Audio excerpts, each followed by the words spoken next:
सिर्फ कलम की ताकत पर अब क्या बदलेगा दौर कोई, और कहीं के है हम शायद, ये दुनिया है और कोई. कुणी म्हणेल की या अशा शब्दांमुळे कवी काय साधतो, कवीला काय मिळतं? कवी काय साधतो तर कवी साधतो संवाद. संवाद जो आजकाल दुर्मिळ होतोय. म्हणजे ह्या संवादाने मन जुळतात, माणसं जुळतात, भिंती कोसळतात, दारं खिडक्या उघडे होतात, वाऱ्याची एखादी झुळूक आत येते, उन्हाची तिरीप किंवा नुकताच पावसाचा शिडकावा असं घरभर पसरतं. माणूस विचार करायला लागतो, माणूस वेगवेगळ्या विषयांवरती बोलायला लागतो. तो संवादांमुळे. तो आम्ही प्रयत्न केला. आतापर्यंत अनपब्लिश्ड अशा बऱ्याच गझल्स आहेत. तुम्हारा नाम म्हणून जी गझल आहे त्याच्याबद्दल तर त्याला दरवेळेला मी सांगत होतो की तू बोल, तो बोलत नाही. शेवटचा त्यातला एक शेर असा आहे की कितनी तुम्हारे नाम की इज्जत है देख लो, नीचे मेरी गजल लिखी ऊपर तुम्हारा नाम. आणि क्या बोला, बम बारूद के दौर में हमने गीत गजल की बातें की. बम बारूद के दौर में हमने गीत गजल की बातें की, बीते कल को भूल के आने वाले कल की बातें की. हथियारों की ताकत पर इतराने वालों को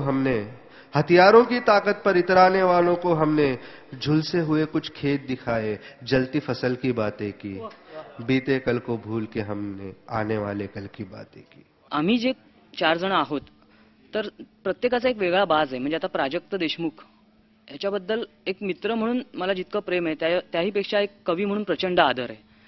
चुकलंच चाल, कुणा एकीची सायकलीची हवा उडवली असती, कुणा एकीची सायकलीची हवा उडवली असती, सभ्यपणाने ही घ्या माझी, आणि कॉलेजाची वेळ बुडवली असती. सभ्यपणाची तुतारी फुंकणे हेही चुकलेच की, सोबत जाणे, डबल सीट घेणे हे अमृत क्षण हुकलेच की. हुकलंच चाला बर का, चुकलंच चाला.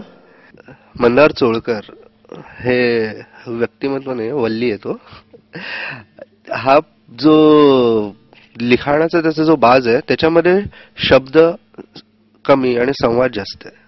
म्हणजे सहजता जी आहे की समोरून ऑडियन्सची जी दाद येते ती त्याला एक्सपेक्टेड असते आणि ती दाद तो एनकॅश करतो परफेक्टली. प्रेम आणि पाऊस यांचं नातंच असतं वेगळं. काय काय सांगणार नाही सगळं. एवढंच सांगतो मित्रांनो, सोबतीनं तिच्या भिजायचो. एवढंच सांगतो मित्रांनो, सोबतीनं तिच्या भिजायचो, उल्हासात हे म्हणून तिच्या पापणीपाशी निजायचो. भरून आलेला आभाळ मग क्षणात व्हायचं मोकळं.